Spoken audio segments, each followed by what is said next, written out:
আমি এখন সংক্ষেপে 25-26 অর্থ বছরের সংশোধিত বাজেট ও 26-27 অর্থ বছরে প্রস্তাবিত বাজেট ঘোষণা করছি। 25-26 অর্থ বছরের সংশোধিত বাজেট 25 এবং 26 অর্থ বছরের বাজেটের লক্ষ্যমাত্রা ছিল 806,61,81,211 টাকা 36 পয়সা। সংশোধিত বাজেটের এর আকার 964,52,80,423 টাকা 49 পয়সা দাঁড়িয়েছে।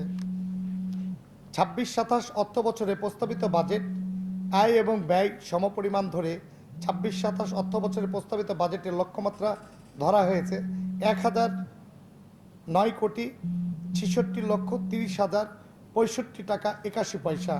26 রাজশাহী সিটি কর্পোরেশনের ব্যবস্থাপনায় নগরী 384টি কেন্দ্রে জাতীয় ভিটামিন এ প্লাস ক্যাম্পেইন অনুষ্ঠিত হয়। এই ক্যাম্পেইনে শতভাগ সাফল্য অর্জন করেছে রাজশাহী সিটি কর্পোরেশন। নির্ধারিত লক্ষ্যমাত্রায় সর্বমোট 66,395 জন শিশুর বিপরীতে 66,648 জন শিশুকে ভিটামিন এ প্লাস ক্যাপসুল খাওয়ানো হয়েছে, যা শতকরা 100.38%। জনস্বাস্থ্য বিভাগের টিকাদান কার্যক্রমে ইলেকট্রনিক রেজিস্ট্রেশন নবজাতকের 10টি মারাত্মক রোগের প্রতিষেধক টিকা প্রদানের মাধ্যমে সম্প্রসারিত টিকাদান ইপিআই কর্মসূচি বাস্তবায়ন করছে।